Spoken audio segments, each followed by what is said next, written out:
Hey everybody, it's Master Gallengeist here, bringing you my review of the season finale of Arrow Schism.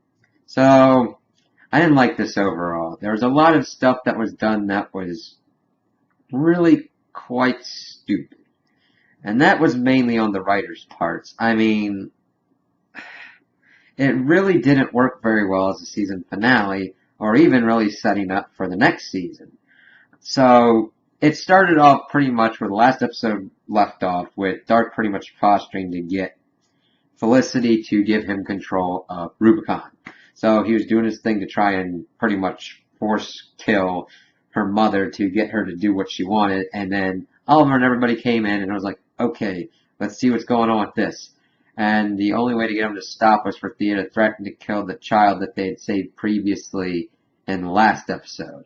It just made no sense for her to go that kind of route. And be like, we got your daughter here, so, yeah. I mean, she's just right here. She's cool. I mean, you could go away. It was just like, they don't understand what to do with her as a character.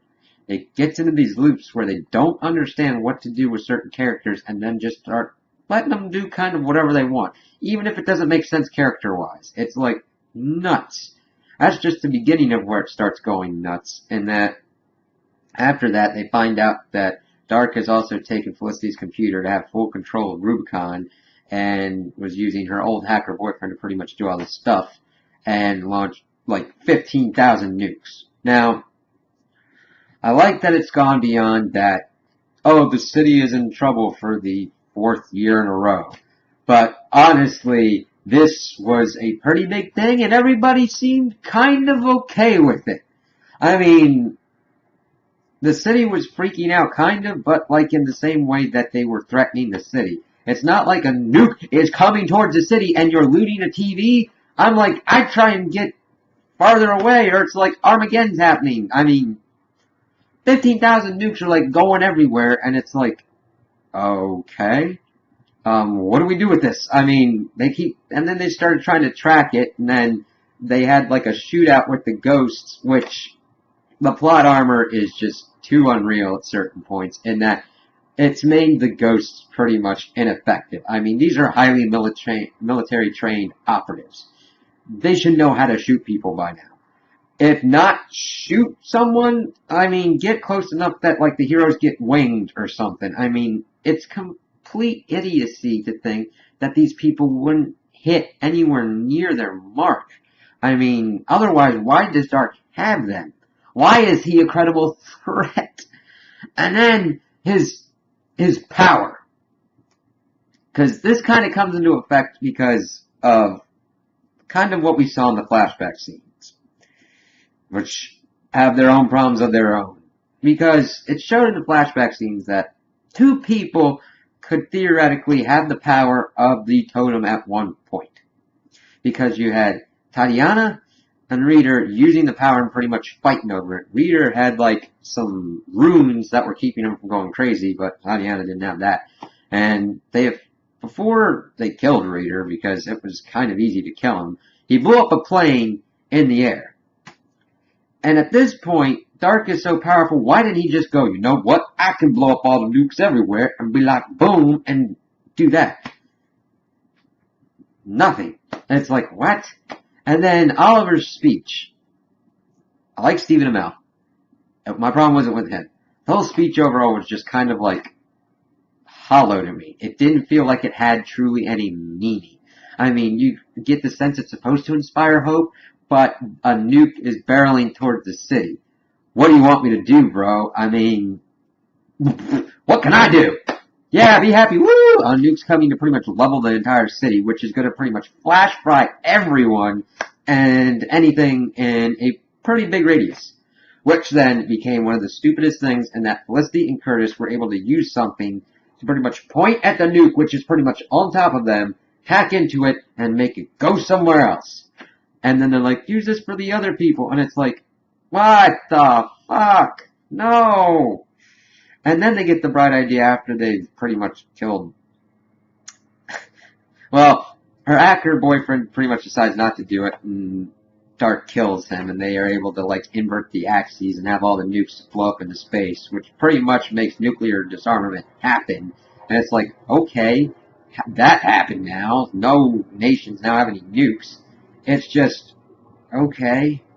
And then also Lila, sending all those Argus agents to pretty much fuel Dark anymore. I mean, they did a good job of making a good villain this season. But the thing is, they made him so powerful that they didn't have a shot in hell of effectively beating him, save a Deus Ex Machina. Which kind of happened in that Oliver's speech inspired the city, which then gave him like the hope that he needed to defeat Dark.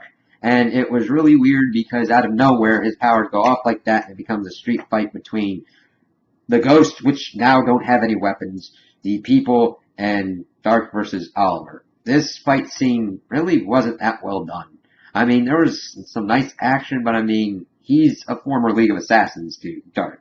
He should be able to do a lot more cool things. I mean, granted, if I had magic powers, I'd use the shit out of them. But still, I'd be kung fu badass. And it was just like, why would you go this route? It kind of like falls apart. You were building up to something interesting and then it just starts crumbling for little bits and pieces throughout the episode. It didn't make any sense.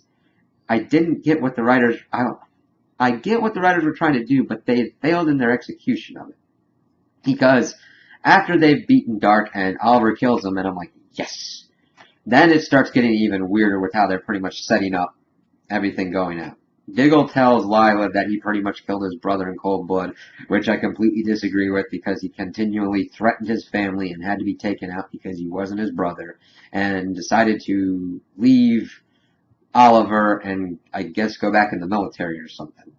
Okay. And then we get to Thea, who's like, I pretty much threatened to kill a child, and I'm kind of becoming my father, so I'm going to go away for a little bit. I'm like, okie dokie. And then Lance is like, I'm out of here. I'm not going to be a cop anymore, so I'm going to go with Felicity's mom off to do. And it's like, okay, yours is the most understandable. And then Felicity's the only one that stays there, even though she's pretty much responsible for nuking this town, even though it's what she had to do. And the writers had no idea what to do with her anymore. I mean, she wasn't annoying, but I'm afraid that we're getting back into the same relationship stuff, even though Oliver's still there. It's like, stop it. Just make it okay, not over-dramatize. Putting them together gets the writers into a state of, like, weird drama crap. And it's like, I don't mind love and romance and stuff, but when it just goes to, like, complete daytime soap crap, it's not needed. Either do it well or kind of do it in a better, subtle way. You know what I mean? And Oliver's like agonizing over that he killed Dark, and I'm like, I killed him in cold blood, and blah, blah, blah, blah, blah.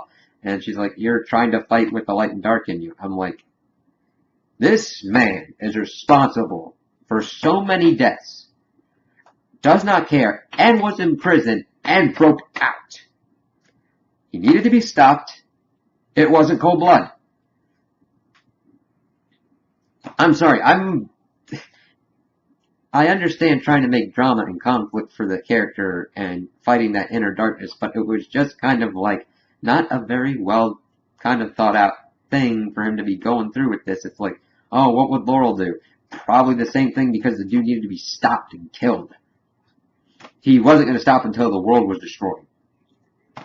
And it was just like, okay, so where's this going to go next season? Felicity's out of a job. Everybody's gone.